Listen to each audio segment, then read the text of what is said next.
Tayo'y isinilang na may kakayahang umibig. At ito rin ang dahilan kung bakit tayo bumabangon tuwing umaga ng may ngiti sa mga labi. Pinipilit nating harapin ang bawat hamon sa buhay para sa mga taong sa buhay natin ay pinipiling manatili. Ikaw kabarangay, ano ang kaya mong gawin para sa pag-ibig? Dear Papa Dudut, isang mainit na pagbati po sa lahat ng mga kapwa ko kapuso at kabarangay na nakikinig ngayon sa Barangay Love Stories. Ako po si Joy, 50 years old na sa kasalukuyan, may asawa na at 2 anak. Papa Dudut, sa Bato, Camarines Sur ako lumaki. At aaminin ko na hindi ako kagandahan. Nasa 5 feet lang ang height ko na naman ako naman kay nanay. May kaitiman naman ang kulay ng balat ko na parang sunog sa sikat ng araw. 4 kaming magkakapatid, yung panganay at yung ikalawa sa amin ay parehong nakapag-asawa ng maaga. Pinili rin nila na manirahan malapit sa palengke sa lugar namin para hindi malayo sa pinagtatrabahuhan nila. Yung sinundan ko naman na si Kuya Rolly na tanging nakapagtapos sa amin ay sa Laguna na nakatira kasama ang pamilya niya. Dalaga pa ako ng panahon na yun at nagkatrabaho ako bilang kahera sa isang grocery store. Ako na lang ang mag-isang naiwan sa bahay na nakasanla pa sa tsuhi namin. Dahil sa liit ng kinikita ng iba naming kapatid, lalo na yung panganay sa amin na si Kuya Ben. Kami lamang ni Kuya Rolly ang naghahati sa pagbabayad ng tubo kada buwan. Kung hindi kasi namin yun gagawin ay tuluyan ang mawawala sa amin ang bahay, Papa Dudut. Mahalaga yun para sa aming magkakapatid. Yun na lang kasi ang alaalang naiwan ng mga magulang namin noong halos magkasunod pa silang pumanaw. Na isang layo noon para sa pagpapagamot ni tatay na naratay ng ilang taon sa higaan pero sa kasabakalad ay ginawian na rin ang buhay bago yung ika-30 kaarawan ko. Nag-decide na lamang akong umalis sa amin para makipagsapala naman sa ibang lugar. Kaya naman nagpatulong na ako kay Kuya Rolly, Papa Dudut.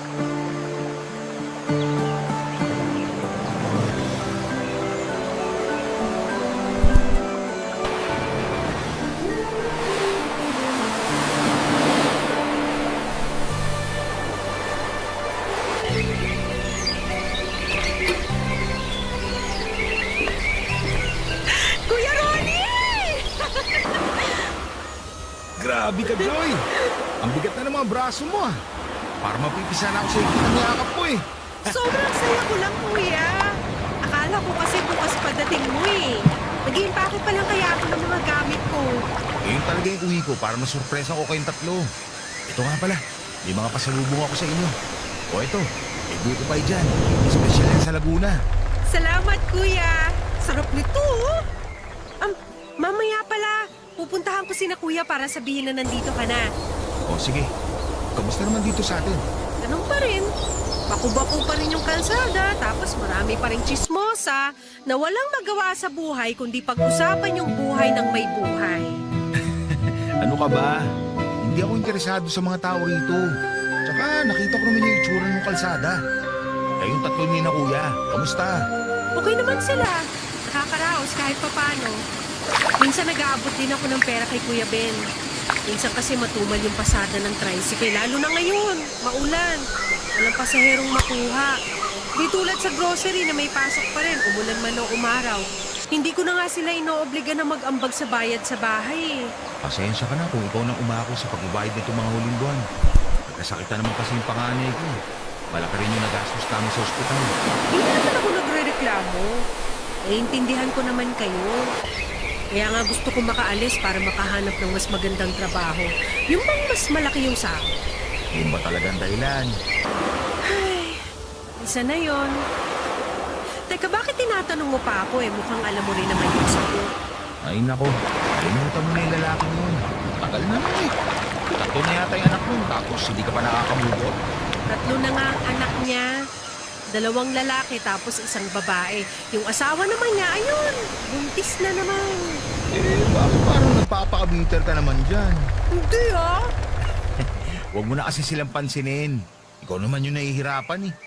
Alam mo naman na siya yung first boyfriend ko. Simula nung naging kami, ibinuhos ko na sa kanya yung pagmamahal ko. Kala ko nga kami na talaga eh. Tapos dumating lang yung babae na yun, nakalimot na siya. Naiintindihan kita, Joy.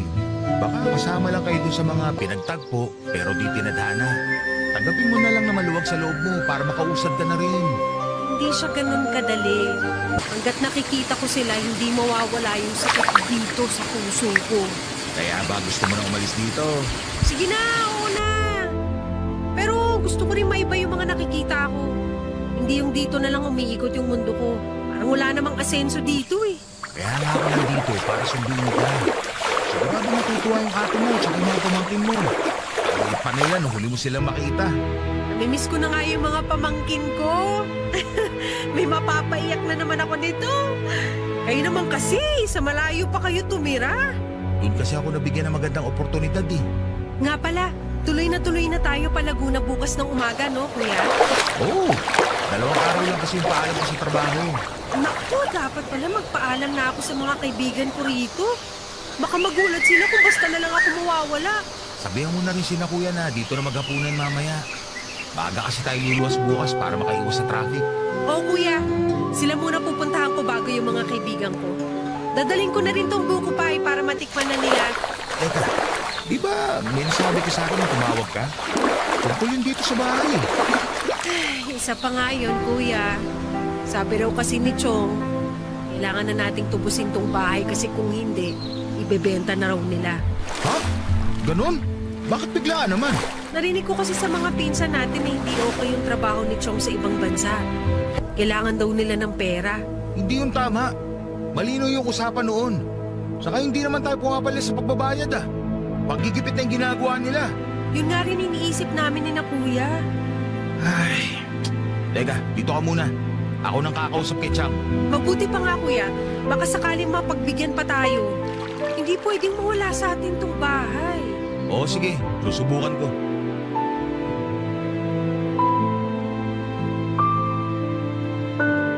Papadudot na paaga nga noon ang dating ni Kuya Rolly at kinabukasan agad kaming bumiyahe pa Laguna. Kinausap na rin ni Kuya Rolly ang tiyahin namin para hindi na niya idetalye pa yung naging pag-uusap nila. Basta sinabi niya na lamang na tumaas yung babayaran namin kada buwan. Pumayag rin kaming magkakapatid para hindi mawala sa amin yung bahay.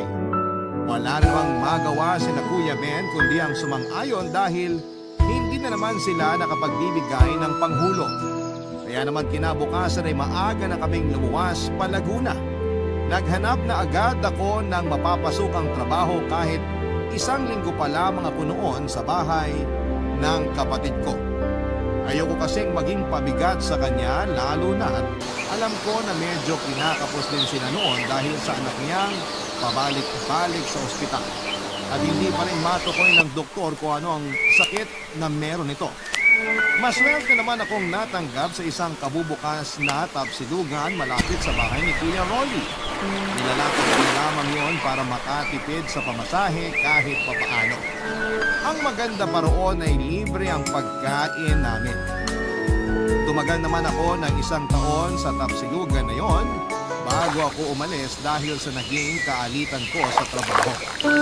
Muli ako naghanap ng ibang trabaho pero hindi naman ako nagtatagal. Kung hindi kasi si Santi ako. Ako mismo yung umaalis. Madalas akong magkaroon ng kasagutan at kaaway sa trabaho. Hindi kasi ako pumapayag na basta lamang kaya kayanin ng kahit na sino kaya ako lumalaban. Palagi nilang pinagdidiskitahan ang itsura ko. Pagkat ng araw, may pagkamacho pa at malaki ang mga mata. May kadaldalan din ako na maala-armalite ang dating na siyang kinakairita ng ibang tao sa akin. Tuwing nagsasalita kasi ako ay hindi na sila nakakasingit pa. Tanging si Elsie lamang ang nakakaintindi sa akin noon at kayang sakyan ng ugali ko. Siya yung kapitbahay naming byuda at naging kaibigan ko noong tumira ako sa Laguna. 10 taon ang tanda sa akin ni Elsie at nag-aaral na sa high school ang dalawang anak niya. Pero noong nagkakilala kami, nandun lang sila para magbakasyon at plano ring bumalik sa Cavite. Sa maikling panahon na yon ay doon nagsimula ang malalim naming pagkakaibigan hanggang sa naramdaman ko na lamang na naging espesyal na si Elsie para sa akin, Papa Dudut.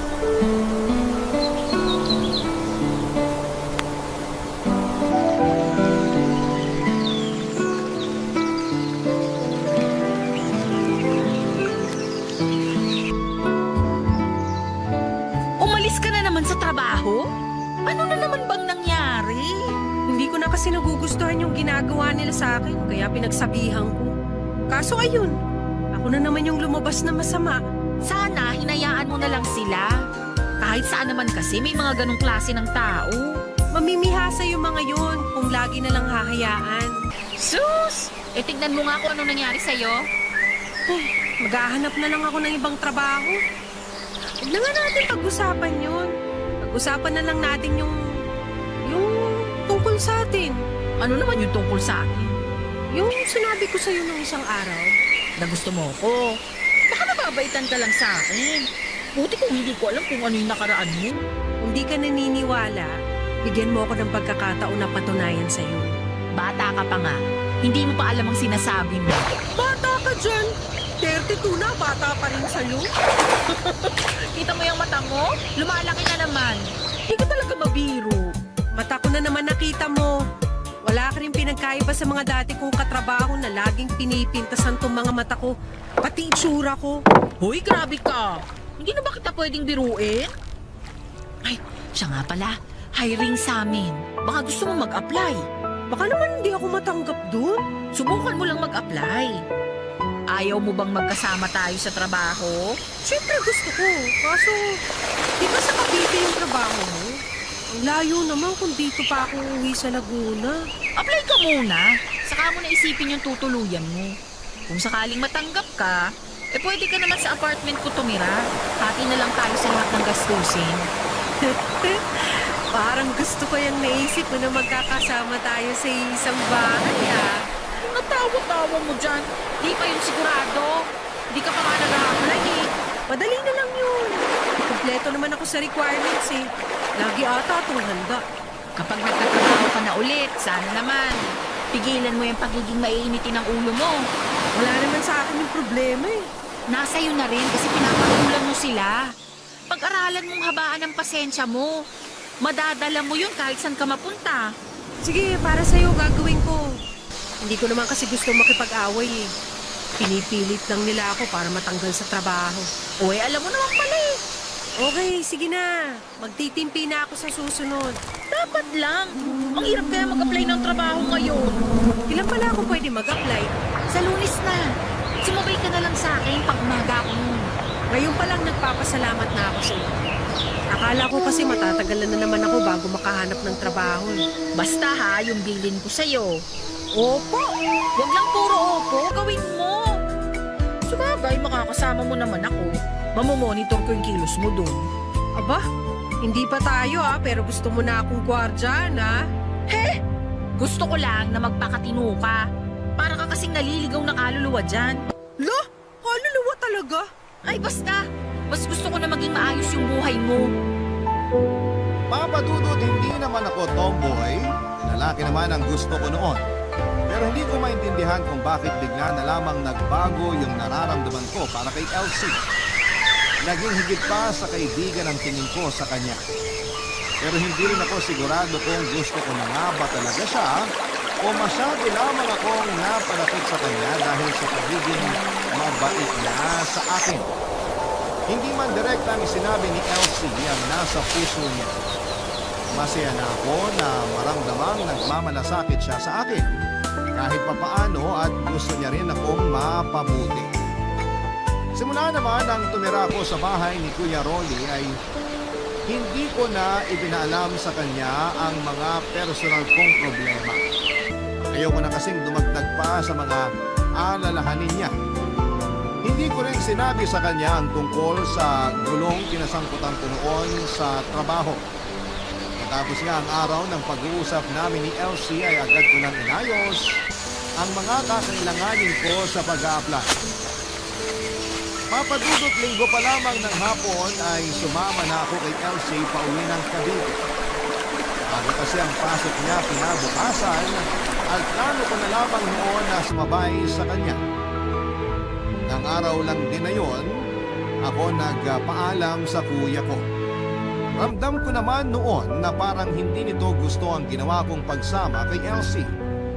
Kahit nga noong bago pa lamang kaming magkakilala, alam ko na hindi siya gusto ni Kuya Rolly.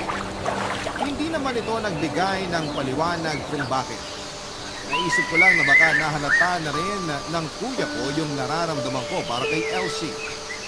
Pagkatapos kong mag-apply ay bumalik muna ako sa bahay ni Kuya Rolly habang naghihintay ng tawag. Pero wala pa rin akong natanggap kahit ilang linggo na ang lumipas. Kaya naman hindi na ako umasa pa na makakasama ko si Elsie sa trabaho papadudot. Mga ilang araw pa matapos yon ay bigla na lamang may tumawag sa akin. Pinababalik ako para kunin yung referral na gagamitin sa pagpapamedical ko. Natulala pa ako noon sa sobrang saya ko papadudot dahil mukhang magkakatrabaho na ako at kasama ko pa siya. Barangay Love Stories. Barangay Love Stories. Noong makasiguradong magkakatrabaho na ako, agad ako nagpaalam kay Kuya Ronnie at sa mabait kong hipat. Kita ko sa mga mukha nila ang lungkot lalo na sa dalawa kong pamangkin. Naiintindihan ko naman sila papadudot dahil ilang taon din kaming nagkasama sa isang bubong at sa ilang taon na yon ay wala kaming problema sa isa't isa. Si Kuya naman ay naglabas na rin ng salubin bago pumalis. Tama nga yung iniisip ko na tutol siya sa ideya na magkasama kami ni Elsie sa isang apartment lamang. May usap-usapan daw kasi nakarating sa kanya na ligawan ko na ang kaibigan ko. Hindi naman ako nagkaila pa at agad ko yung inamin sa kanya. Hindi na lamang nagsalita si Kuya Rolly pero alam ko na hindi niya nagustuhan ang mga sinabi ko. Nang makarating kami sa Cavite ay naging maayos naman ang mga unang buwan ng pagtira ko sa apartment ni Elsie papadudot. Aaminin ko na sa kauna-unahang pagkakataon ay nakaramdam ako ng tunay na kaligayahan. Kay Elsie ko naranasan kung paano asikasuhin sa pagkain at sa isusuot na damit. Bagamat bukang bibig ko lagi, ang nararamdaman ko para sa kanya ay sinigurado ko na hindi ako lumalampas noon sa limitation ko bilang respeto na rin para sa kanya. Kung naging maayos ang samahan namin noon ni Elsie sa isang bahay, baliktaran naman pagdating sa trabaho. Katulad sa mga nauna kong trabaho ay marami rin ang naiinis sa akin. Isang umaga nga ay pinatawag ako ng supervisor. Kasama rin doon yung line leader namin. Ganon na lamang ang gulat ko nang malaman na pinaghihinalaan pala ako na siyang kumuha sa nawawalang wallet ng isa sa mga katrabaho namin. At nang check nila yung locker ko ay nakita nga ng security guard yung nawawalang wallet sa loob nito. Nagpaliwanag ako at ipinagtanggol siyempre ang sarili ko pero mas pinaniwalaan nila ang isang testigo. Yun ay walang iba kundi si Carla na may lihim na galit sa akin papadudo.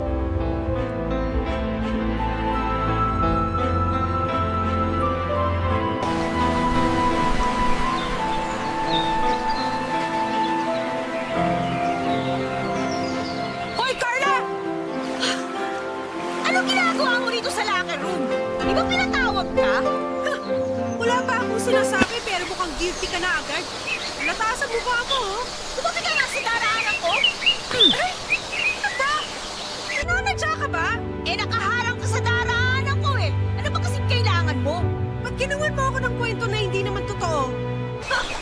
Hindi ko alam yung sinasabi mo, ha? Huwag ka na magpaang-paangan. Pinatawag ako sa opisina dahil sa maling bintang mo. Alam ko na pakana mo yun.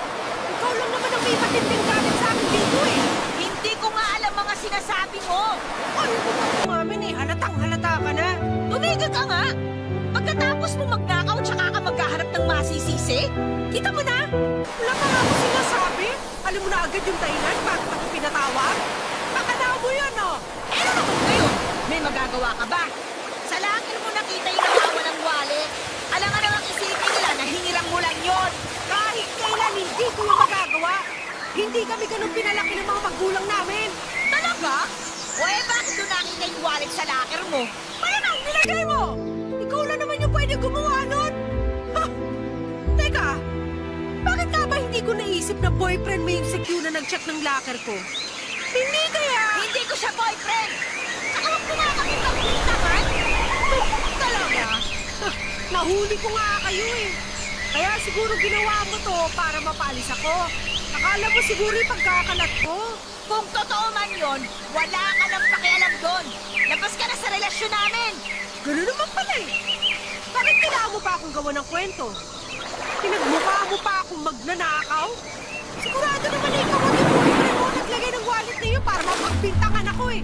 Eh ano kung kami nga? Wala ka na magagawa. Tanggal ka na rin naman. At saka, wala ka ring pruweba sa mga pinagsasasabi mo.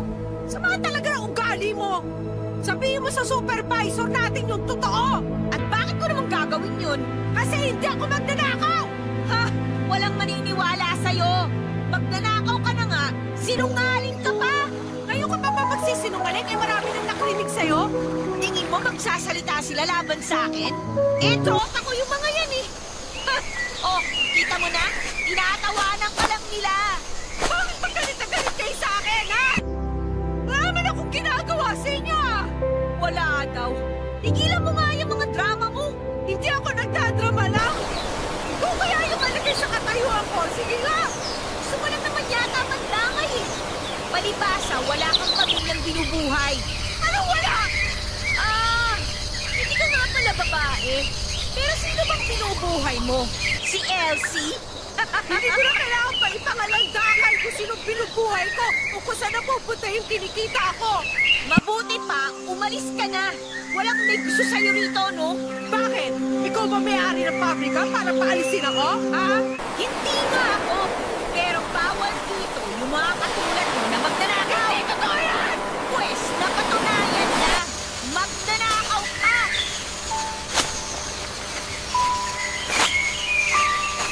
Kahit na anong tigil ko noon sa sarili ko, Papa Dudut, ay hindi na ako nakapagtigil na sampaling si Carla. Basta na lamang nagdilim ang paningin ko dahil sa bintang niya. Sabi naman ng mga nakakita ay nagpagulong-gulong pa raw kami sa sahig sa loob ng locker room at makailang beses kong isinalya si Carla. Hindi ko na maalala ang iba pang ginawa ko sa kanya, dala ng matinding galit. Nang muli kaming pinatawag sa opisina ay tahimik na lamang ako sa isang tabi at hinayaan ko na lamang na magsalita sila laban sa akin. Ramdam ko na mga oras na yun ay wala na akong karapatang pang magsalita dahil hinusgahanan nila ako kaagad. Kahit na anong sabihin ko ay wala na rin namang maniniwala sa akin. Kung nandun lang sana si Elsie kahit papaano ay magkakaroon ako ng kakampi. Ang kaso ay hindi siya nakapasok ng araw na yon dahil may lagnat ang anak niya. Pero sa huli hindi na rin nagreklamo pa si Carla. Umalis ako sa pabrika na liko ang ulo. Pagdating sa gate ay pinaktapan muna ako ng gwardya bago pinalabas. Habang naglalakad papunta ng sakayan ay panay ang agos ng luha ko, Papa Dudut. Para kung batang naghahanap ng kakampi ng mga oras na yon. Pakiramdam ko ay kriminal ang tingin nilang lahat sa akin. Dahil sa mga nangyari, parang tinamad na akong maghanap ng bagong trabaho. Hindi ko rin sinabi kay Kuya Rolly ang pagkakatanggal ko sa pabrika. Marami na kasi siyang iniisip kasama na ang bahay namin sa probinsya. May konting ipon pa ako noon kaya naisipan ko na lamang na magtinda ng ihaw-ihaw sa harap ng apartment para hindi ako maging pabigat kay Elsie. Ayoko rin kasi na may masabi ang mga anak niya tungkol sa akin, lalo na tutol din ang mga yon sa pagsasama namin sa iisang bubong. 3 buwan na ako noon sa pagtitinda ng ihaw-ihaw. May pagkakataon na malakas at meron din namang araw na sobrang hina. Katulad ng araw na yon, maaga kong tinapos ang pagtitinda dahil maliban sa malakas ang ulan. Wala rin namang bumibili maliban sa mga kapitbahay. Pero hindi ko akalain na yung araw din na yon ang maglalapit sa akin sa isang panibagong opportunity, Papa Dudut.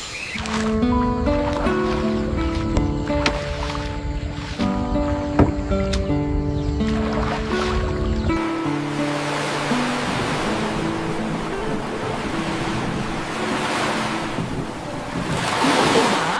Lakas ng hangin at ulan eh. Kaya nga eh, may kulog at kidlat pa. Pero sabi sa balita, habagat lang daw. Sino nga pala yung kausap mo kanina? Yung pinsan ko na nagtatrabaho sa Hong Kong. Yung kinakwento ko sa'yo na British yung mga amo. Dumating kagabi. Pinapapunta nga tayo sa kanila eh. Sabi ko sa 1 linggo na lang. 1 buwan naman siya rito eh. Oo, naalala ko siya. Yung mabait yung mga amo. Oo. Ay nga pala, may nabanggit din siya sa akin. Ano yun? Yung kaibigan daw kasi ng amo niya ay nagpapahanap ng kasambahay na Pinay. Baka gusto mo. Kasambahay? Naku, baka doon naman ako makahanap ng kaaway. Wala ka namang kasama sa bahay. May trabaho yung mag-asawa, tapos wala ring anak. Linis, luto at pag-grocery lang ang gagawin mo. Saan ka pa? Makapasa naman kaya ako ron. Kaya nga gusto kang makita ng pinsan ko. Mabait yun, parang ikaw lang. Parang lalaki kong kumilos pero babae naman talaga. Sino namang may sabi sa yung babae ako? Halikan kita dyan. Magtigil ka nga dyan. Basta pag nagustuhan ka ng pinsan ko, sunggaban mo agad yung trabaho. Sagot naman na magiging amo mo lahat ng gastos eh. Sige na nga.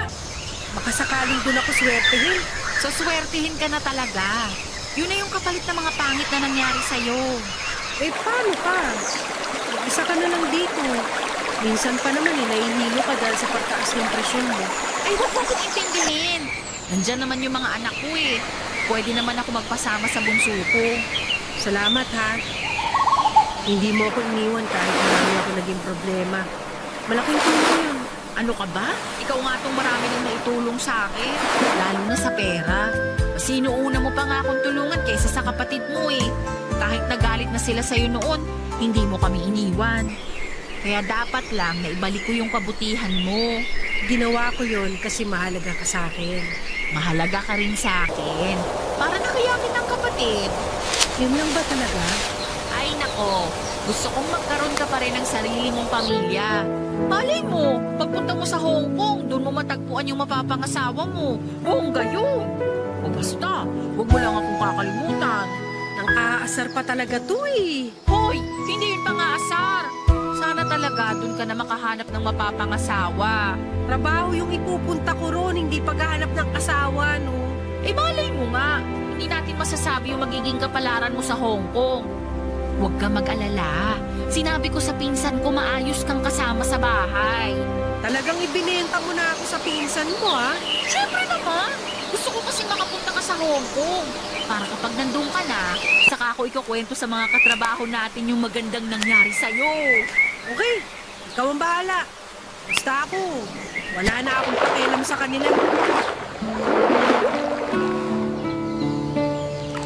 Papadudot ng makaharap at makausap ako ng pinsan ni Elsie ay may mga tinanong lamang siya sa akin.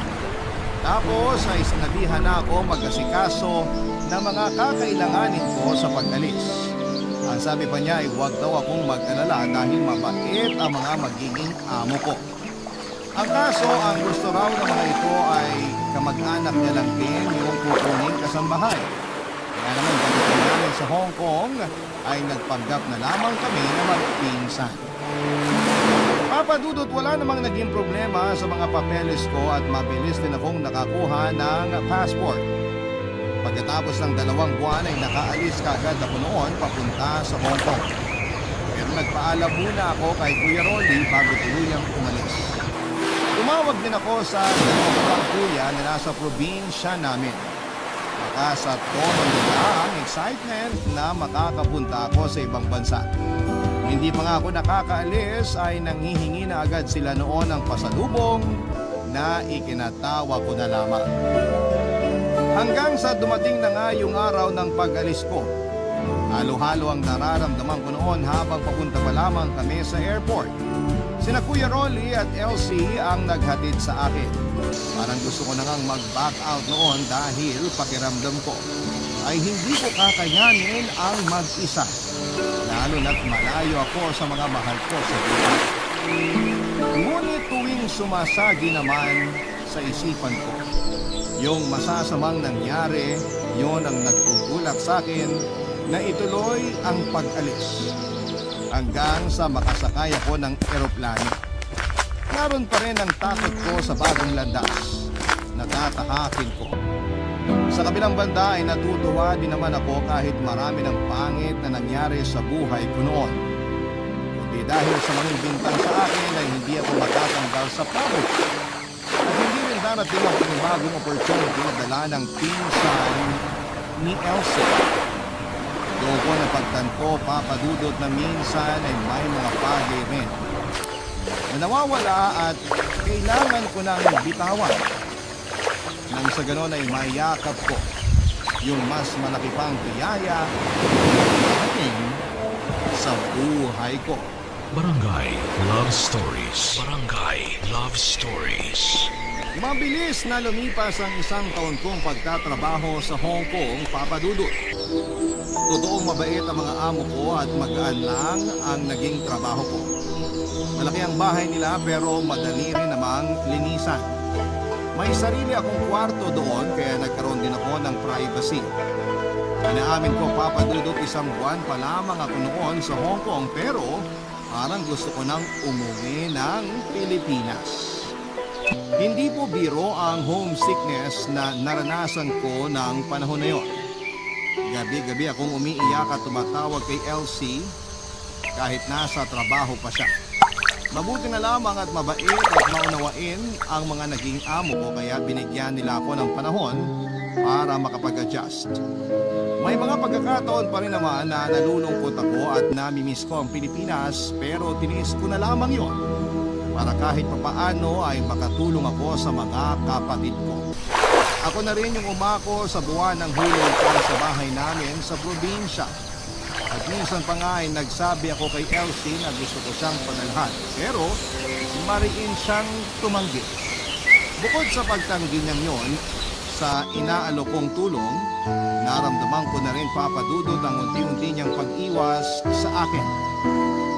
Naging madalang na ang pagsagot niya sa mga tawag ko. Kaya hindi ko maiwasang magtaka tuwing tumatawag ako noon sa bahay nila. Yung bunsong anak na niya ang laging sumasagot. At kapag tatanungin ko kung nasaan si Elsie, iisa lang ang laging sagot nito. Hindi raw nito alam. Akala ko noon ay wala na talaga siyang balak na kausapin ako pero nagulat na lamang ako nung siya na mismo ang tumawag sa akin, papadudot.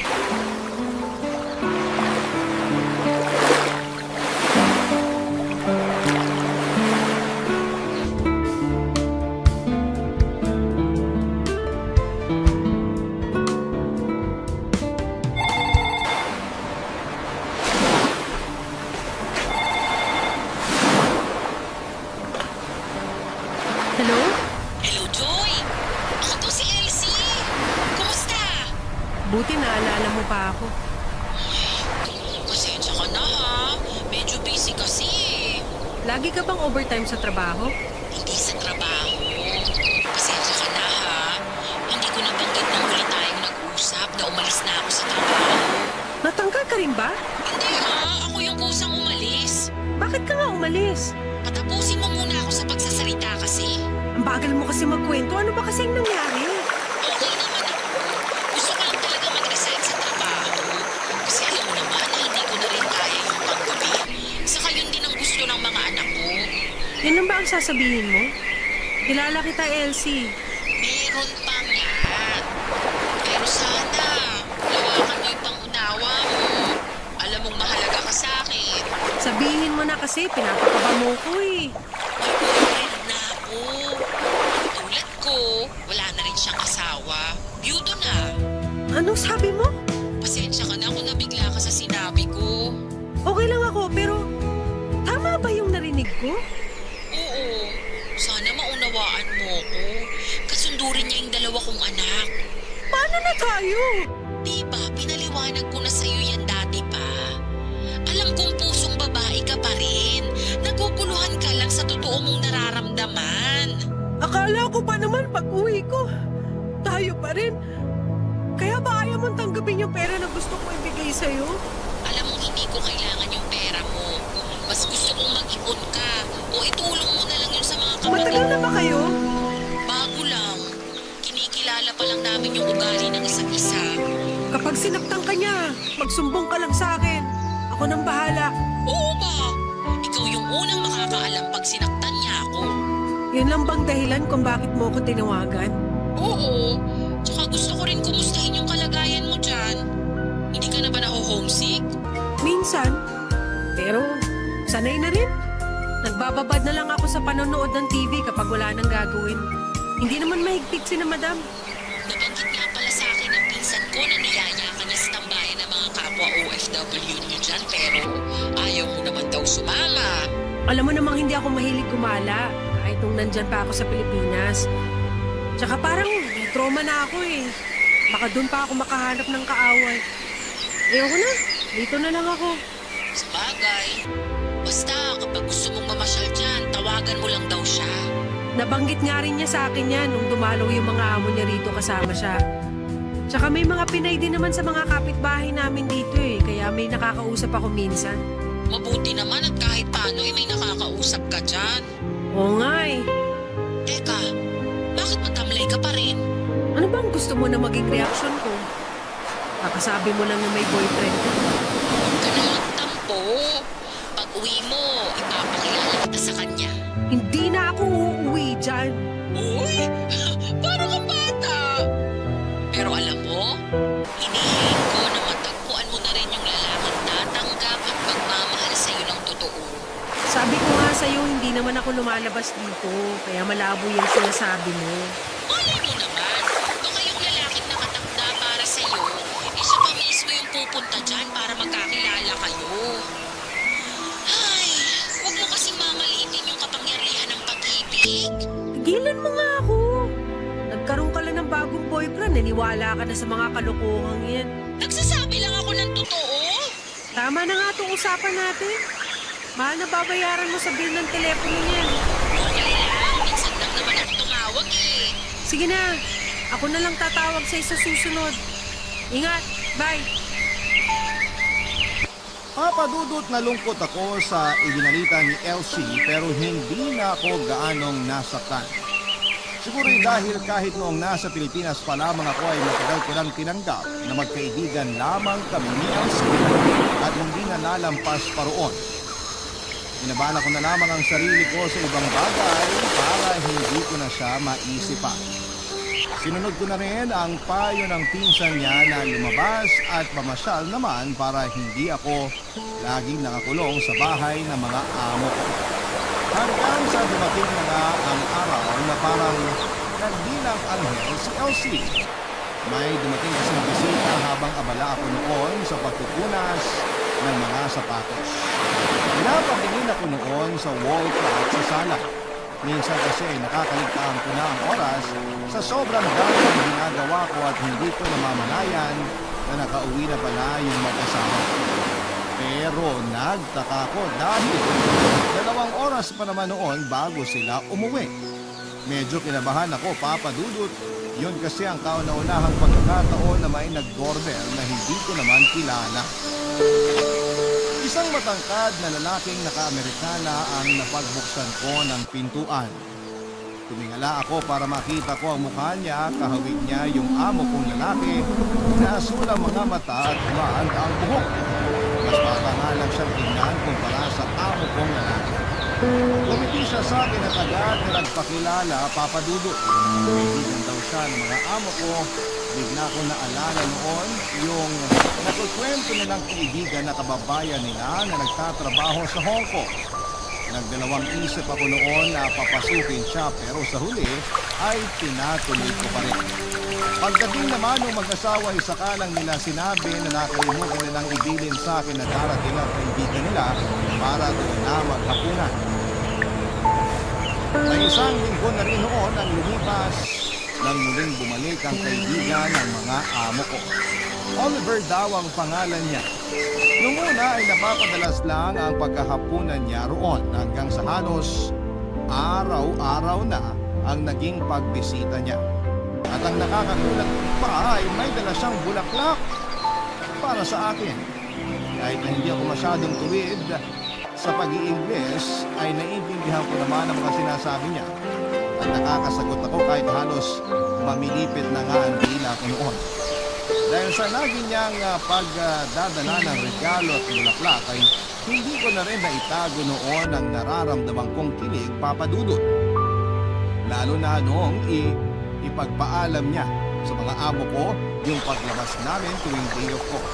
Dahil ayaw ko na rin magpakipot pa ay sinagot ko na nga si Oliver makalipas lamang po ang isang buwan.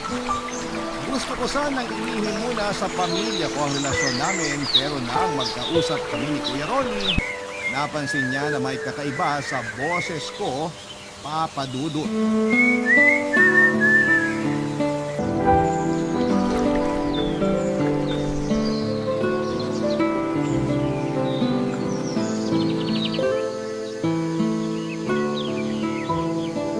Joy, ikaw pala! Mukhang masaya ka. Iba yung timbre ng boses mo ngayon kesa nung huli tayo magkausap. Maganda lang kasi yung araw ko ngayon. Ay, hindi pala. Lagi nang maganda yung araw ko. Bakit? May nagpapaganda na ba ng araw mo? Wala ah. Wala daw. Alam ko na meron kang di sinasabi sa amin. Pero okay lang kung kaya mo sabihin. Sino ba naman ako? Kuya mo lang naman ako. Grabe ka, kuya. Tampo agad. Naririnig mo ba yung tawa mo? Kakaiba talaga eh. Kuya naman eh. Pati tawa ko pinapansin mo pa. Sige, hindi na kita pipilitin kung ayaw mong sabihin. Basta kung ano man o sino man yung nagpapasaya sa'yo dyan, masaya ako para sa'yo. Salamat, kuya. Alam ko naman na sasabihin mo yan eh. Ang totoo niyan, meron talaga. May tiwala naman ako sa desisyon mo kung sino yung gusto mo makasama. Huwag lang sana sa kapwa mo babae. Pero kung yun talaga ang gusto mo, hindi na ako tututol pa. Huwag ka mag-alala, kuya. Lalaki yung nagugustuhan ko. Mabuti naman kung ganun. May bala ka ba na ipakilala siya sa amin? Oo naman, kuya. Tatapusin ko lang yung kontrata ko sa amo ko tapos uuwi kami dyan. Paano nga pala kayo nagkakilala? Diba, halos hindi ka naman lumalabas dyan? Hindi nga. O edi paano nga kayo nagkakilala? Kaibigan siya ng mga amo ko. Pumunta siya rito para dalawin ang mag-asawa kaya kami nagkakilala. Di ba British yung mga amo mo? British din siya? Ganun na nga, kuya. Ano naman reaksyon ng mga amo mo sa relasyon niyo? Okay lang naman sa kanila. Basta hanggat hindi natatapos yung kontrata ko, ituloy pa rin yung trabaho ko. Eh, yung boyfriend mo, ano yung sabi sa pagtatrabaho mo sa mga kaibigan niya? Gusto na nga niyang bayaran na lang yung natitira kong isang taon sa mga amo ko. Ako lang ang may ayaw. Nahihiya kasi ako sa mag-asawa eh. Bait kaya nila sa akin. Ayoko na basta ko na lang sila iiwan sa ere. Tama yung desisyon mo. Hindi mo kailangan magpadalos-dalos. Ayoko nang magkamali ulit. Kung sakali man na hindi kami nakalaan para sa isa't isa, at least sinubukan ko ulit buksan yung puso ko sa isang lalaki. Nax! Joy, ikaw ba yan? Ako to, kaya! Ako to! Para kasi binago ka na ng pagpunta mo dyan sa home mo. Iba ka na magsalita. Parang hindi na ikaw yung Joy na kapatid ko ah. Hindi mo kung yung nagpabago sa akin, kundi yung mga karanasan ko sa buhay. Ay, wala na akong masabi. Basta, ikaw pa rin yung bunso ng pamilya. Okay lang ba na bangkitin ko sa dalawa pa nating kuya yung tungkol sa boyfriend mo? Oo naman! O siya, hihintayin na lang namin yung pagbabalik mo kasama siya. Ingat ka dyan. Hindi rin natuloy ang una kong plano na umuwi pagkatapos ng isang taon. Tapos kasi ang kontrata ko sa mga amo ko ay agad na nagaya ang boyfriend ko na magpakasal na kami, Papa Dudut. Agad ako nagbuntis noon at naging maselan pa ang kalagayan. 2 taon na noon yung panganay namin nang umuwi ako ng Pilipinas para magbakasyon.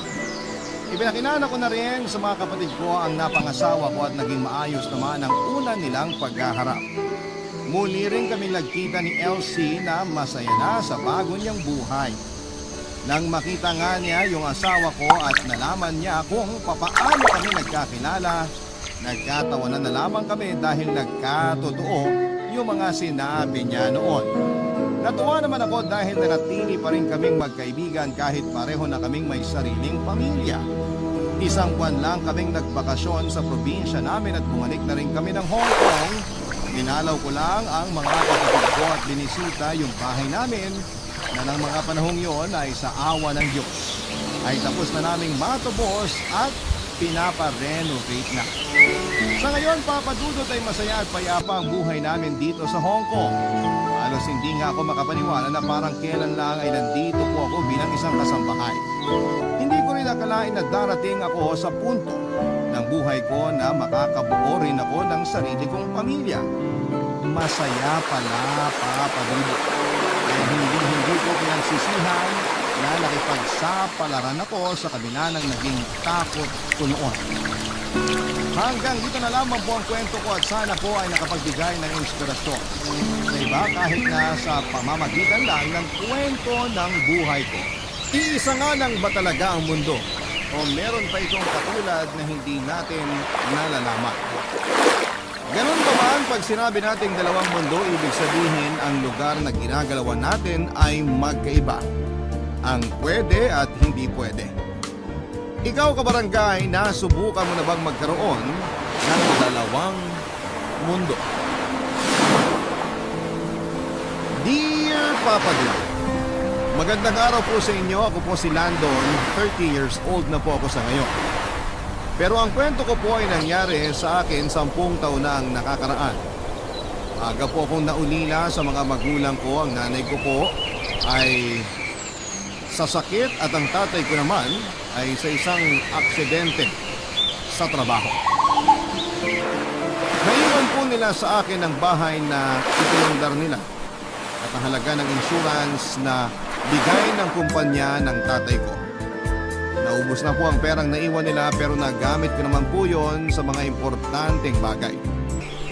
Nagamit ko para maituloy ang pag-aaral ko noong high school hanggang sa makagraduate. Wala po kong kapatid kaya ako lang po talagang nagtaguyod sa sarili ko. May girlfriend po ako si Molly, kaedad ko po siya. Buhay pa naman po ang parehong magulang niya kaya may suporta siyang natatanggap. Pero hindi din naman po siya galing sa marangyang pamilya.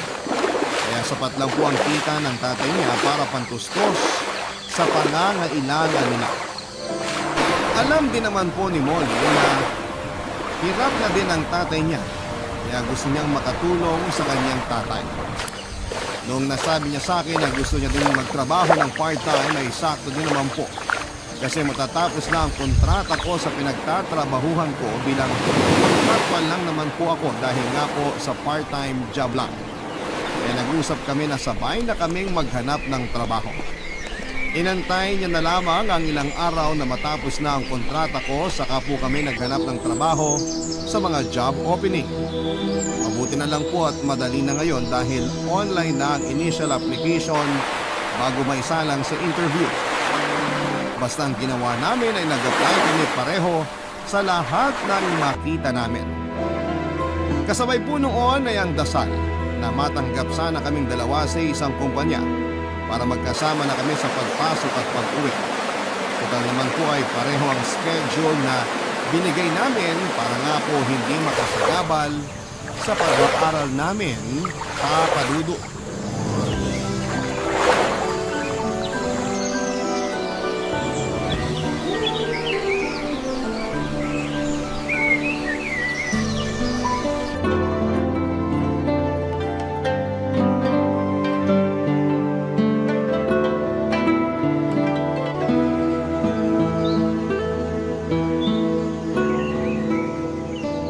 Uy, ano ba yung itsura mo?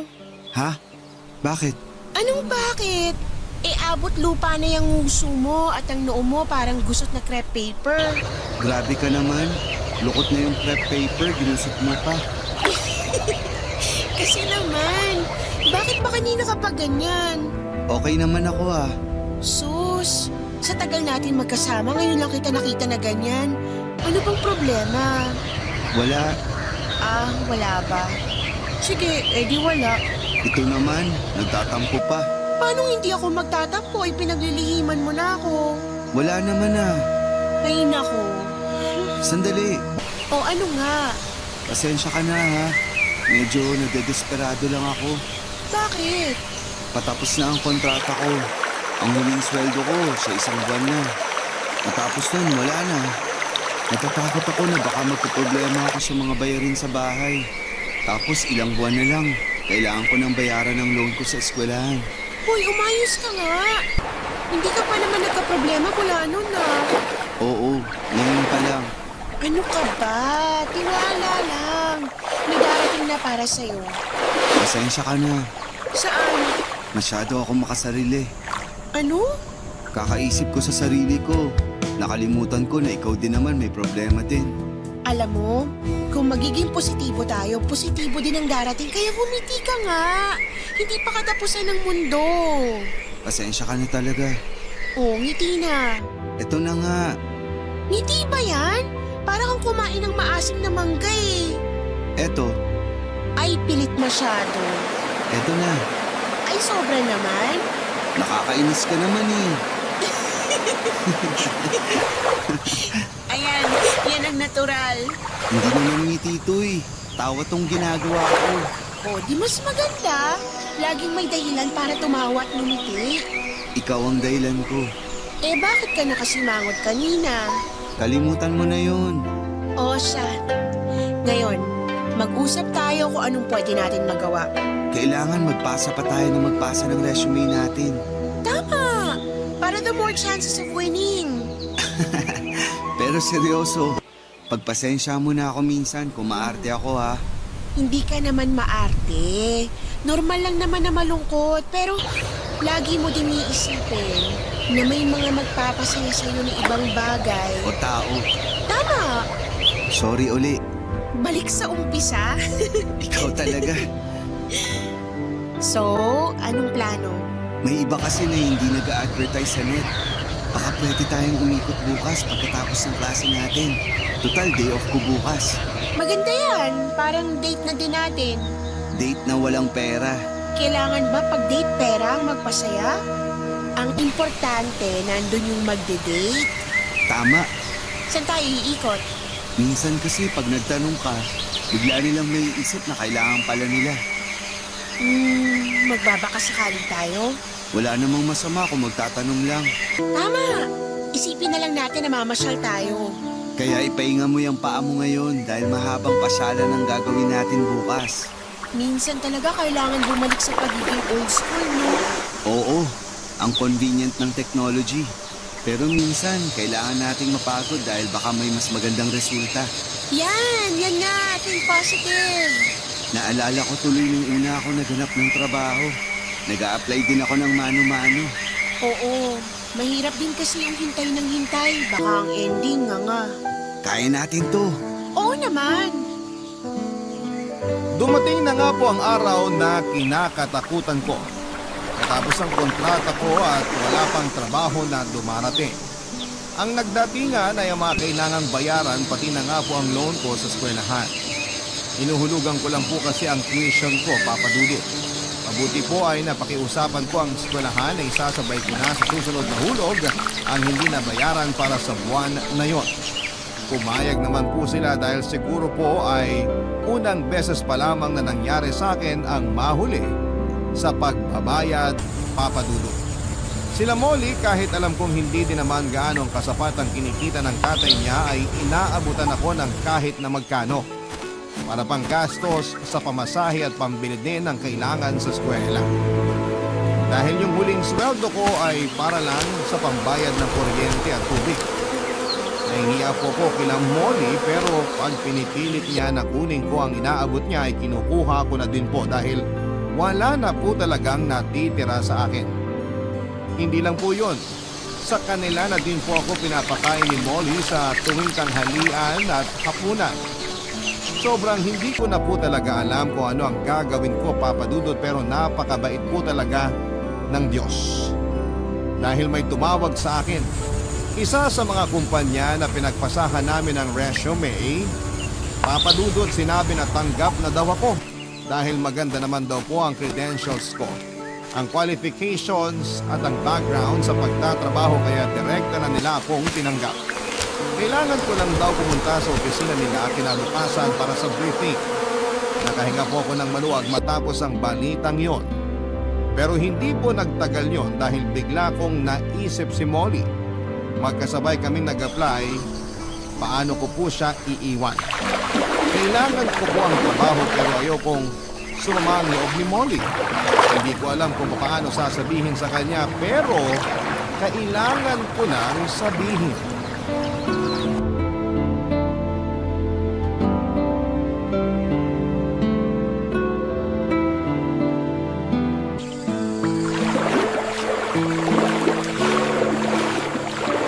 Kumusta ka? Ayos naman. Yung loan mo sa school, kumusta? Napakiusapan ko naman sila na ihahabol ko. Mabuti naman. Ikaw, kamusta ka? Ganun pa din. Teka, kumain ka na ba? Sandali, may natira pang tanghalian dyan. Mamaya na. Maghahapunan na rin naman. Pero baka nagugutom ka. Hindi naman. Ayos lang ako. Sigurado ka ha? Oo, salamat. Saan ka pala galing? Yun nga ang sasabihin ko. Oo nga, sabihin mo na. Kasi, ayan na naman yung malungkot mong mukha. Ikaw din kasi mukhang malungkot, kaya nadadala ako. Kasi may gusto din akong sabihin sa'yo. Ano yun? Mamaya na, ikaw na muna. Molly, Oh, ano ba yan? At ang lalim ng hinga mo, ha? kasi natatandaan mo yung fast food chain na pinag-applyan natin? Natatandaan ko lahat ng fast food chain, restaurant at kung ano pang shop na pinag-applyan natin. Oo, Anong oo? Ano ba yung sasabihin mo? kasi galing ako sa opisina nila kanina. Anong ibig mong sabihin? Molly, natanggap kasi ako. Nagpunta ako sa briefing kanina. Hindi na kita nasabihan. Wala na kasing load ang cellphone ko. Talaga? Huwag ka sanang magalit. Anong huwag magalit? Bakit ako magagalit? Hindi ka nagagalit? Hindi, no. Masaya nga ako. Pero paano ka? Anong paano ko? Okay ako. Okay na okay. Masaya ako dahil natanggap ka. Kinabahan pa naman ako kung paano ko sasabihin yung ibabalita ko. Ano ba yung ibabalita mo? May tumawag na din sa akin kanina yung fast food chain. Pinapapunta din ako bukas para sa briefing. Ha? Salamat, Lord! Nakakatawa naman tayo. Hirap na hirap sabihin yung balita, yun pala pareho naman tayong tanggap. Ay, para ako nabunutan ng tinik sa dibdib. Ako kaya, kasi alam ko na mas kailangan ng trabaho tapos ako pa yung natanggap. Siyempre, ang hirap nun, no? Oo, alam ko ang pakiramdam. Okay daw yung schedule natin. So, sabay tayong papasok sa eskwela at pagkatapos ng eskwela, sabay tayong pupunta sa store at sabay na uuwi. Ang galing nang nangyayari. Ito yung kopya ng kontrata ko. Pinapirma na ako kanina. Tapos start na ako sa Monday. Patingin, Eto, ha? bakit? Hindi ito yung fast food chain na tumanggap sa akin. Ibig mong sabihin magkaibang kumpanya? Oo. Pero teka, yung branch mo, dun din sa lugar kung nasan yung branch ko? Yung katapat na fast food? Oo, yun nga. Sa kabilang banda. Okay pa rin naman pala. Oo, kasi sabay pa din tayo papasok at uuwi. Yun nga lang, magkaiba tayo ng papasukan. Ayos na yan. At least magkatabi lang. Magkatabing magkatabi. Kung hindi ako nagkakamali, ang pagitan lang ng mga store natin, yung maliit na daan papasok sa drive-thru ng store nyo. Oo nga, yun nga yun. Nakakatawa naman. Pwede tayong magkawayan kasi parehong glass wall yung tapat natin. Oo nga. Ay, pabor pa din talaga sa atin ang nangyari. Salamat naman. Ako kaya kailan magsisimula. Sana, lumis na din para sabihin na tayo. Ay, anong oras ang briefing mo bukas sa office niyo? Umaga din ang schedule ko. Sige, sasamahan kita. Punta ka na lang ng mas maaga para makapag-almusal muna tayo dito. Sige. Wala kaming paglagyan ng saya ng hapon na yon, Papa Dudut. Minsan talaga dapat na hindi unahin ang takot dahil hindi naman natin alam kung ano ang magiging katapusan. Masyado ko na-stress kakaisip kung paano ko sasabihin kay Molly, napakadali lang pala at ang resulta ay pumabor pa sa aming dalawa. Kahit abala sa pag-aaral ay nagiging masaya para sa amin ang pagtatrabaho dahil magkasama kami. Si Molly dahil unang beses niya pa lamang maging working student ay inalalayan ko. Kasi alam ko yung hirap ng transition sa aralan, ang inaatupag at yung sabayang aral at pagtatrabaho. Hindi naman naging mahirap kay Molly kasi una ay gusto niya naman ang ginagawa niya. Pangalawa ay masaya siya dahil mas nagkakasama kami at pangatlo ay nakakatulong siya sa mga magulang niya. Planadong planado na din ang routine namin buong araw. Mula pagpasok sa umaga hanggang sa pag-uwi sa gabi. Para hindi kami magsawa ay iniiba-iba namin ang ruta namin pauwi at paminsan-minsan ay naglalakad kami para hindi rin kami magsawa. Pag maaga akong lalabas sa duty ko ay pumapasok muna ako sa store nila Molly at doon ko siya hinihintay. Ganon din siya sa akin, Papa Dudut. Pero pag madaming tao sa mga stores namin, ay sa labas na lamang kami naghihintay para hindi naman nakakahiya na nakatambay kami sa mga stores namin. Pero may hindi magandang bagay ang sasabihin sa amin. Barangay Love Stories. Barangay Love Stories. Papa Dudut, masaya kami sa trabaho namin, sa nangyayari sa amin at sa gawin namin kapag pauwi na. Pero hindi ko naisip na magbabago pala yon dahil sa mga polisiya ng pinagtatrabahuhan namin. Kinausap ako ng management ng store namin na hindi daw ako pwedeng pumasok o pumunta sa store nila Molly. Kahit tubarin ko pa daw ang uniforme ko dahil para daw mas gusto ko ang produkto nila kesa sa amin. Kahit na anong paliwanag ko ay hindi ito pinakinggan ng manager ko. Sa halip ay mas uminit pa ang ulo niya sa pagpapaliwanag ko. Hindi daw ako pwedeng kumain ng produkto ng kabila habang nagtatrabaho pa ako sa fast food kung saan ako nagtatrabaho. Tinakot pa niya ako na pwede niya akong tanggalin kapag naulit pa ang mga bagay na sinabi niya. Ang pinaka hindi ko maintindihan ay hindi daw kami pwedeng makitang magkasama ni Molly ilang metro mula sa pinagtatrabahuhan namin. Sa makatuwid ko ay hindi kami pwedeng magkasabay, mag-usap o magtinginan ni Molly. Kailangan ko po ang trabaho ko kaya sumang-ayon na lamang ako sa kanya. Kaya ng araw na yon ay nag-message na lamang ako kay Molly. Nasa ikalawang kanto na lamang kami magkita pag-uwi. Sumang-ayon naman po siya. Nang magkita kami ay parang ang tagal kong hindi siya nakita dahil nga po sa utos ng manager ng pinagtatrabahuhan ko. Saka kami nag-usap at doon ko lang nalaman na sinabihan din pala siya sa kanila. Pero hindi kasing grabe nang sinabi sa akin ay sinabihan lang siya na huwag papasok sa amin kung naka-uniforme kahit naka-jacket pa ito. Yun lang naman po ang sinabi sa kanya, Papa Dudut.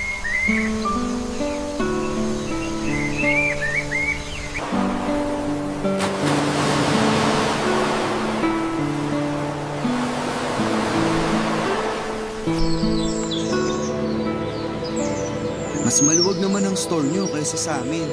Yung ayaw akong papasukin sa inyo ng naka-uniforme, tama lang naman. Well, hindi naman natin talaga ginagawa yun eh. Oo nga, kapag nagpupunta ako sa inyo, naka-t-shirt na ako. Yun nga lang, suot ko pa rin ang pantalon. Ako naman nagdodoble ako ng sweatshirt o jacket. Pero yung sa'yo, parang maalala lang. Yung sa akin, pagbabanta eh. Pagbabanta? Oo, sabi ng manager namin, kapag may nilabag pa raw ako sa mga sinabi niya, tatanggalin niya ako. Naku, sundin mo na lang siya. Pero sobra naman ata yung utos niya. Wala tayong magagawa. Kaya sundin mo na lang siya kaysa madamay ang trabaho mo. Ganun na nga siguro. Mag-ingat na lang tayo. Siguro ganun na nga lang. Doon na lang tayo sa kanto na yun magkita pag uwian. Doon din tayo maghiwalay kapag papasok na. Pero sandali, Kasi ako lang naman ang binawalan ng manager namin na bawal pumasok sa inyo, di ba? Hindi ka naman binawalan ng manager mo na bawal pumasok sa amin. Ang sabi lang, basta hindi ka naka-uniforme. Oo. O, edi pwede kang pumasok sa amin at maghintay. Teka lang, paano sinabi ng manager mo na bawal mo kong tingnan o kausapin? Edi wag tayong magtinginan o mag-usap. Gagawa na lang ako ng senyas pag lalabas na ako. Pwede ka nang mauna at susunod ako. Nakakatakot yan. Baka mapahamak pang trabaho mo. Yun naman ay kung sakaling mauuna kang lumabas. Ayoko kasi maghihintay ka dyan sa kanto mag-isa. Huwag mo akong alalahanin, kaya kong sarili ko. May kainan naman dyan. Doon na muna ako tatambay. Pero, Rolando, huwag na tayo magpilit. Baka ikaw naman ang magipit. Hayaan mo na, konting sakripisyo lang naman. sige, sabi mo eh. Masaya ka ba sa trabaho mo? Oo, okay naman ang mga kasama ko. Maliban na nga lang sa manager namin. Halos lahat sila inis dun sa manager namin. Pero wala na lang umiinit. Sinabihan din ako nung isang kasamaan ko na wag nang lumaban. Kasi ilang kasama na nila ang tinanggal nun. Tinanggal? Pareho ng dahilan sa atin? Hindi, iba-iba eh. Yung isa, humingi lang ng extension ng 1 hour sa duty niya. Tinanggal. Masyado daw demanding. Yung isa, nagtanong bakit kulang yung oras na nabayaran sa kanya. Tinanggal. Masyado daw maangal. Sobra naman siya. Naku, kung makakaharap mo siya, maiinis ka sa kanya. Nakaharap ko na siya. Sinamangutan ako nung dati tapos pinagsabihan ako na wag daw ako magkalat. Napaisip ako kung anong kinalat ko. Bakit ngayon mo lang nakwento yan? Sobra na yun ah. Hayaan mo na siya. Basta tayo masaya. Huwag mo na siyang pansinin, ha? Uy, Oo, galing sa ilong? Huwag mo na lang siyang pansinin, ha? Importante, may trabaho tayo.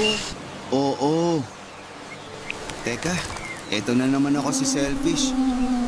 Ikaw, hindi ko natanong kung kamusta naman ang first time mo magtrabaho.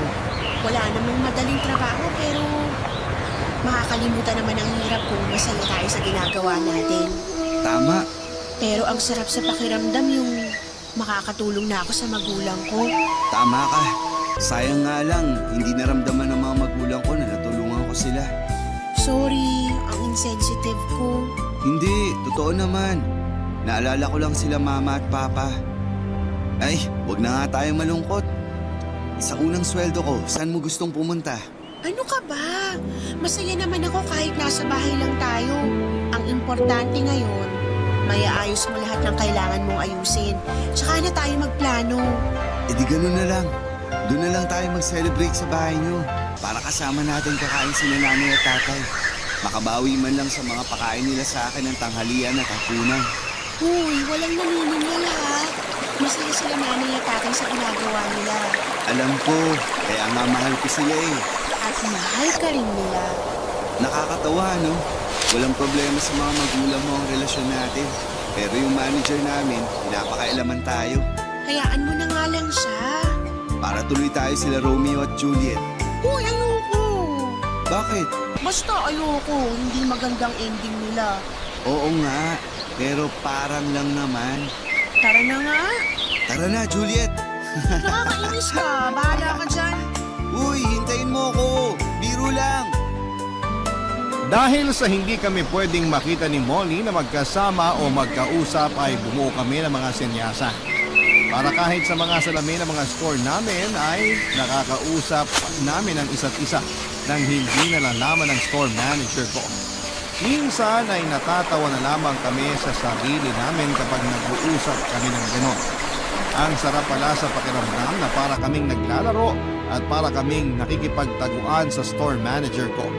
Kahit ang mga kasamahan ko ay hindi alam ang mga senyasan namin. Kaya nagtataka sila kapag minsan ay matatawa ako ng mag-isa. Ang lagi kong depensa ay may naaalala lamang ako. Pero papadudot hindi ko akalain na may magiging masamang epekto pala ang pagsulyap-sulyap namin sa mga glass wall ng store namin. Hindi dahil sa store manager ko kundi para sa aming dalawa mismo, papadudot. Hindi po sa pagyayabang pero may itsura po ako. Dahil po doon ay maraming mga babae naman ang madalas makipag-usap o minsan ay masyadong pisikal kung magparamdam ng pagkagusto sa akin. Doon na po nagsimula ang unti-unting pagsiselos ni Molly dahil nakikita niya nga po ang lahat ng nangyayari sa store namin. Dahil nga po sa glass wall na tagusan sa mga store namin, Papa Dudut, hindi naman po silosa dati si Molly. Siguro po ay may psychological effect ang pagbabawal sa amin na magsabay, magtinginan o mag-usap. Kaya po nasabi yon ay dahil ako man po ay tinamaan ng pagsiselos kapag nakikita ko na palaging kausap ni Molly ang isa sa mga katrabaho niya. Isang araw na lang ay hindi ako hinintay ni Molly. Pagkalabas niya ay diretso uwi na kagad siya at sa tuwing pupuntahan ko siya sa bahay nila ay natutulog na daw ito. Sa pagpasok sa eskwelahan ay nauuna din siya at hindi ako hinihintay. Sa eskwelahan naman ay lagi siyang nagbabasa at ayaw magpaistorbo. Malalaman ko na lamang na umalis na at pumasok na sa store nila. Isang linggo na ganon kami. Hindi din siya sumasagot sa mga messages ko sa kanya, Papa Dudut. Sabay din po kami ng day off dahil nga po sa schedule na pinasa namin noong nag-apply kami. Kaya umaga pa lamang ay pumunta na ako sa bahay nila, Papa Dudut.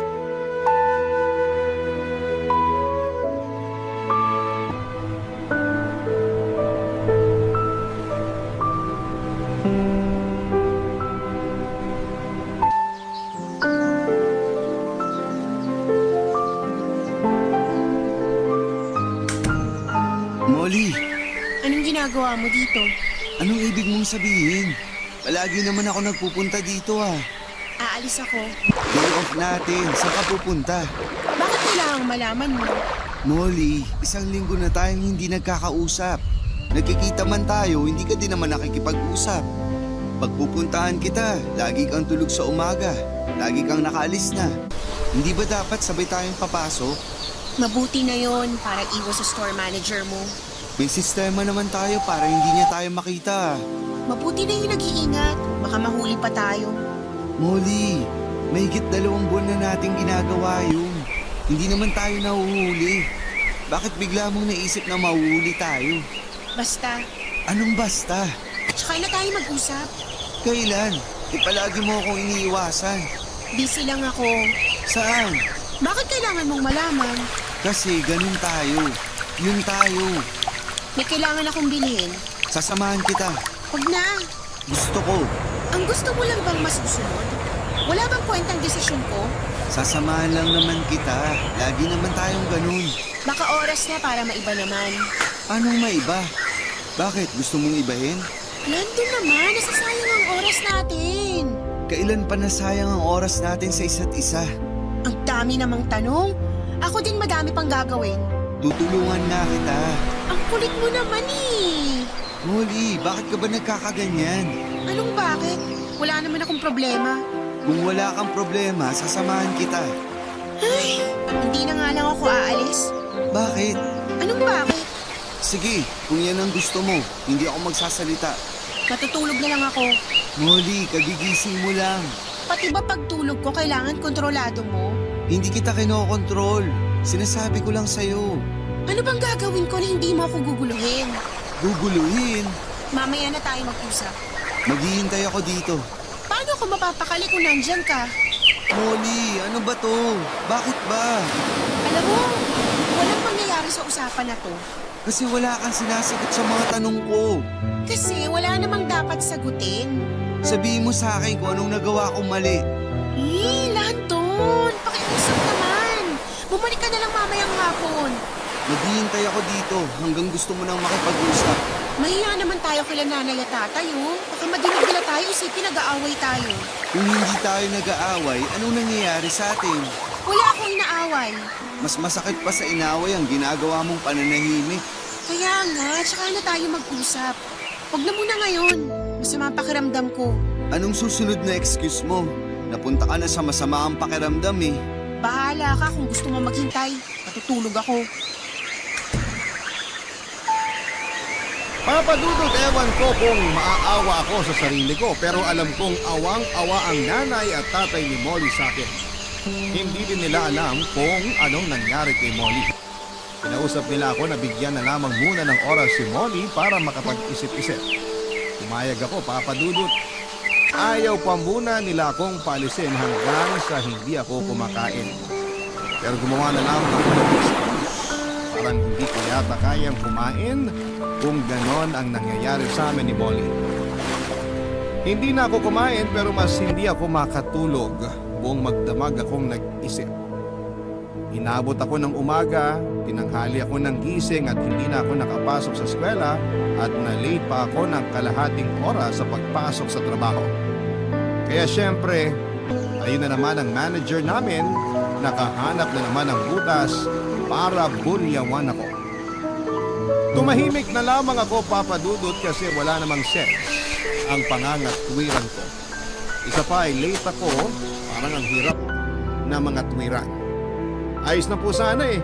Hinahayaan ko na lamang siyang magalit sa pagka-late ko pero muntik na po akong sumabog noong sabihin niya. Akala ko daw ay hindi niya alam na nag-uusap kami ni Molly sa glass wall. Hindi lang daw siya nagsasalita dahil ayaw niyang makialam.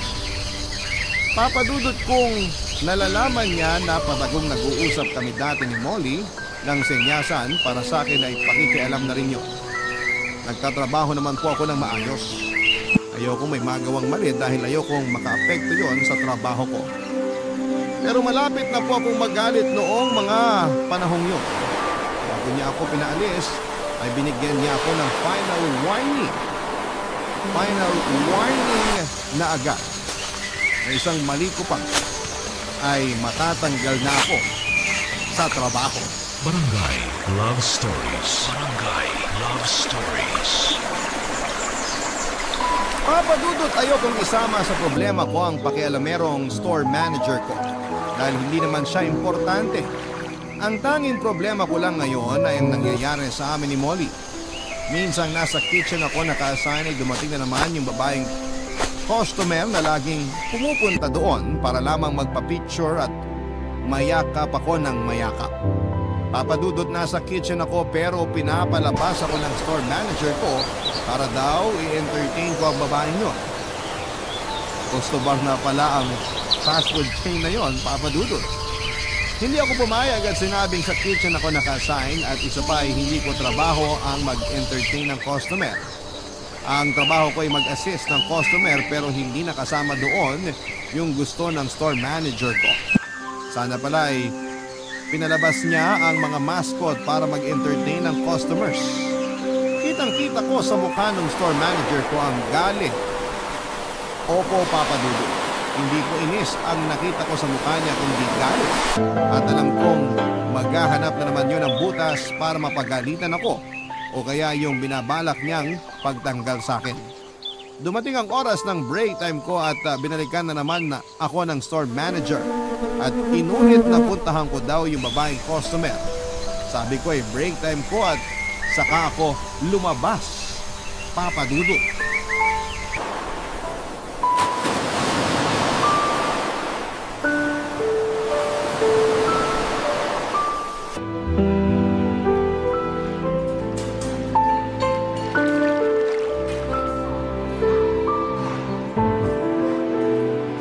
Molly, Anong ginagawa mo dito? gusto kitang makausap. May trabaho ko. Di ba may trabaho ka rin? Break time ko naman. Ako hindi, kaya hindi ako pwede makipag-usap. Sige, alam ko naman na magbe-break ka na rin kaya maghihintay ako. Ano pang ginagawa mo? Hihintayin kita. Nag-iisip ka ba pag nakita ka ng store manager niyo? Hayaan mo siya. Gusto mo bang mawala ng trabaho? Mawalan na ng trabaho. Huwag lang ikaw ang mawala. Baliw ka na talaga. Halika nga, doon tayo sa likod. Magkita tayo doon.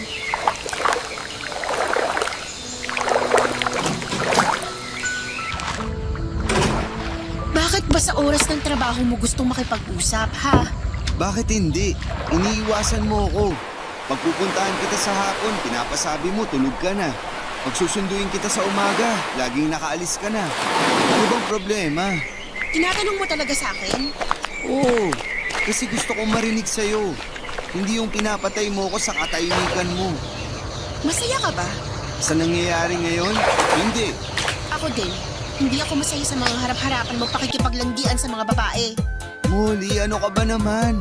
Alam mo naman na hindi ko gagawin yun. Ah, hindi. Kung ayaw mong makita ko, edi pasimento mo kaya yung salamin nyo. Wala akong ginagawa. Nakikipaglandian ka nga. Kinakausap ko lang sila kasi customer sila. Wow! Dapat ba lahat ng customer niyayakap? Hindi ko sila niyayakap. Kung may nakikita kang ganun, sila ang yumayakap sa akin, hindi ako. Pwede mo namang iwasan. Pero yung store manager ko, pinagsasabihan ako na wag ko raw bastusin ang mga customer. Pag kinakausap daw ako, makipag-usap ako at wag aalis. Ayun, nakahanap ka ng excuse. Buti na lang masama ang ugali ng store manager mo, kaya pwede mo siyang gamitin. Siya talaga ang nagsabi noon. Ikaw din naman, sinabi mo sa akin na wag na lang kumontra sa kanya para hindi madamay ang trabaho ko. Hindi ko alam. Anong hindi mo alam? Bakit hindi mo sabihin na nagsawa ka na din sa akin? Ano bang sinasabi mo? Totoo naman, diba? Saan ba galing yung iniisip mo? Nakikita ko dati na may mga ganyung babae na lumalapit sa'yo, pero nakikita ko kung paano mo sila layuan. Kaya malaking tiwala ko sa'yo. Pero ngayon iba na eh. Dahil nasa store manager ko. Tapusin na natin ang usapan na to. Bakit? Dahil ba naghihintay na yung katrabaho mo? Bakit? Sabay ba kayo kakain? Anong sinasabi mo? Ako, hirap akong umiwas sa mga customer. Pero ikaw, kung makadikit sa katrabaho mo, walang kahirap-hirap. Bastos ka! Baka walang hiya mo. Molly, sorry. Hindi ko sinasadya. Layuan mo na ako, Landon. Ayoko makita ka kahit kailan. Molly, wag naman ganito. Itiwan mo ako! Molly, minahon ka. Itiwan mo ako! Molly naman. Umalis ka na! Molly! Bumalik ka na sa trabaho mo. Molly, mahal kita. Bumalik ka na, baka malaman ng store manager mo na nandito ka. Molly! Papasok na ako. Papadudot, alam kong hindi sinasadya ni Molly ang pagsampal sa akin at ang pagtaas niya ng boses. Naramdaman ko po yun bago siya pumasok sa store nila. Yun nga lang po halos parang iskandalo ang nangyari dahil may mga taong nasa paligid na napatingin sa amin. Gaya nga po ng inaasahan ay nakarating yun sa store manager ko at walang pakundangan niyang sinabi na huwag na akong pumasok kinabukasan. Kunin ko na lang ang huling sweldo ko sa katapusan ng buwan. Papadudot, napakahalaga sa akin ang trabaho ko. Pero sa totoo lang po ay parang hindi ko iniinda yon noong panahon na yon. Ang lahat po ng atensyon ko ay nasa nangyayari sa amin ni Molly. Para sa akin, kung mawawala si Molly, parang wala na din namang halaga ang mga ginagawa ko sa buhay. Malaki ang pangarap ko para sa aming dalawa kaya sinabi ko sa sarili ko na kailangan kong ayusin kaagad ang nangyayari. At hindi ko maaayos ay bahala na kung anong mangyari. Sobrang depresyon ang naramdaman ko, Papadudot. Ang hirap, ang sakit. Hindi po sa sumusuko ako pero gusto kong makausap si Molly sa huling pagkakataon. Matapos yun ay mananahimik na ako kung ayaw na niya sa akin. Kinabukasan ay naglakas loob ako na puntahan si Molly sa bahay nila. Pinapasok na ako ng nanay niya at nakaupo na lamang ako sa may sofa nila, balisa at hinihintay siya. Nakausapin ako, Papadudot.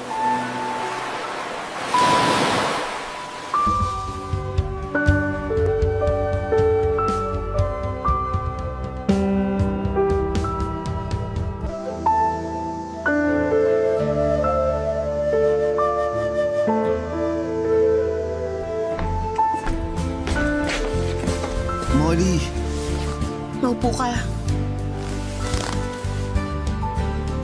kamusta ka? Mabuti naman ako. Ikaw? Hindi totoo yan. Ha? Hindi totoong mabuti ka. Anong totoo na naman? Totoo? Kumusta ka? Yung totoo, hindi mabuti. Ako rin, hindi mabuti. Molly, sana diretsuhin mo na ako.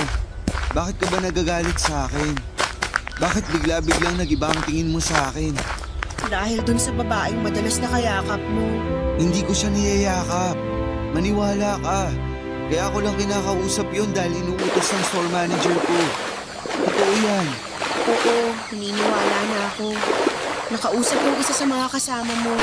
Kinuwento niya sa akin kung paano kumanduhan ng store manager niya. Patawarin mo ko ah. Sana kinausap muna kita bago ko naniwala sa nakikita ko. Alam mo, mahal na mahal kita. At hindi nagbago, nagbabago at lalong hindi magbabago yun. Patawarin mo ko. Wala kang kasalanan. Biktima lang tayo ng mga sitwasyon. Mahal kita, Landon. Molly, napakasarap madinig ng sinabi mo. Yan lang ang mahalaga sa akin. Paano ka na ngayon? Ha? Naikwento din sa akin ng kasama mo na tinanggal ka sa trabaho dahil tinanggihan mong utos ng store manager niyo na i-entertain yung babaeng yun. Oo. Di bale, maghanap tayo ng ibang trabaho. Marami pang mas magandang trabaho para sa'yo. Sa totoo lang, ngayon ko palang nararamdaman yan. Na wala na pala akong trabaho. Kasi ang mas importante sa akin nun, ang maayos ang nangyayari sa atin. Patawarin mo ko. Dinala kita sa ganung sitwasyon. Nagsisisi na ako sa mga nagawa ko. Huwag mo nang sisihin ang sarili mo. Sabi mo nga na marami pang naghihintay na mas magandang trabaho para sa akin. Tama, Ikaw, kamusta ang trabaho mo? Landon. Bakit? Ano nangyari? Tinanggal din ako sa trabaho. Ha? Bakit? Nung araw na napagtaasan kita ng boses, nadinig ng store manager ko sa loob. Nag-iiskandalo daw ako dun pa sa loob ng teritoryo ng trabaho ko. At naka-uniforme pa. Sorry, Molly. Oo, wala ka namang kasalanan eh. Ako'y nagtaas ng boses. Isa pa, hindi ko naman dapat ginawa yun. Kaya ako din, mas importante sa akin yung tayo kaysa pagkawala ng trabaho ko. Pero paano ka na? Kaya pa naman. Magsusubok pa din ako na maganap ng trabaho. Sabay tayo. Sasamahan kita. Sige, sana lang wag na maging gaya ng dati. Mas marunong na tayo, kaya kaya na natin ang ganung klaseng sitwasyon. Basta sana, huwag nating kakalimutan na mahal natin ang isa't isa. Tama ka. Kamusta sila nanay at tatay? Hindi ba kinakapos? Magaling namang mag-budget si nanay kaya kumakasya naman ang sweldo ni tatay. Nahihiya na ako sa kanila. Bakit naman? Marami na silang nagawa sa akin. Sana makaganti na ako sa kanila. Ayang ka na naman eh. Walang naniningil sa'yo. Alam ko naman yun. Basta gusto ko talagang bumawi. Kaso nga, nangyari na naman to. Alin, yung pag-aaway natin o yung pagkawala mo ng trabaho? Unang beses pa lang naman natin nag-away. Knock on wood. Bakit? Ayoko nang maulit yung mag-aaway tayo. Oo nga. Ang lakas naman ng katok mo. Baka akalain nila nanay at tatay may kumakatok. Meron naman talaga. Ha? Meron ba? Oo, tayo.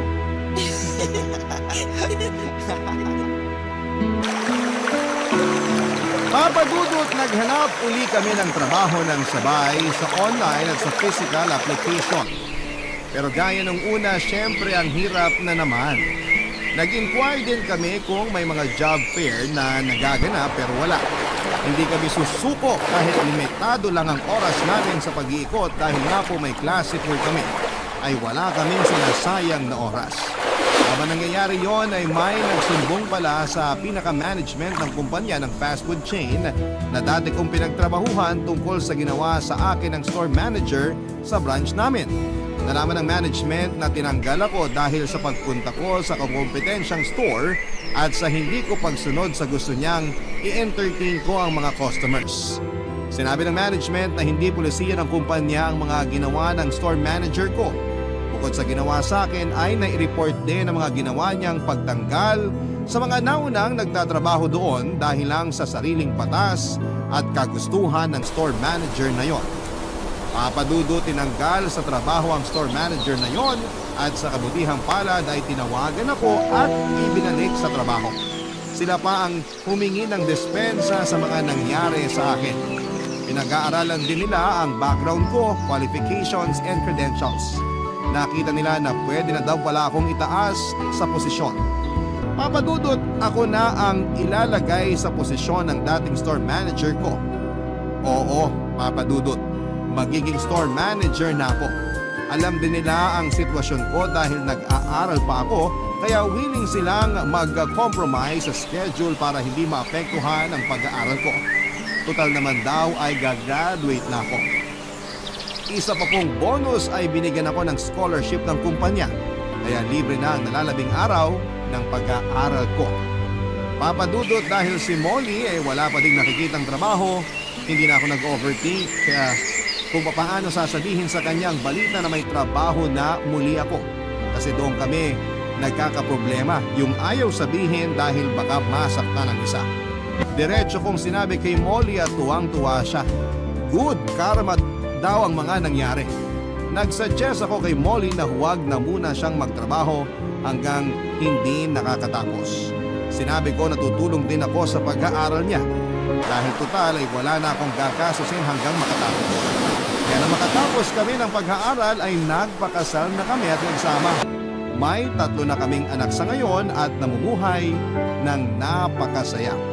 Si Molly may business na itinayo pero tungkol sa mga damit. Ayaw niya ng negosyong pagkain kasi baka daw maging kakompetensya pa daw ng store na pinagtatrabahuhan ko. Pero biro lang naman niya yun. Ang importante, masaya kaming lahat. Tumaas na rin po pala ang posisyon ko at sa opisina na ako ng kumpanya ng food chain nakapwesto bilang regional manager. Salamat po Papa Dudut sa pagbasa sa aming kwento. Malaking bagay po sa aming mga kabarangay na merong programa na katulad ng Barangay Love Stories na pwede namin gawing hingahan ng sama ng loob. Mapagkwentuhan ang mga bagay na hindi namin masabi sa iba.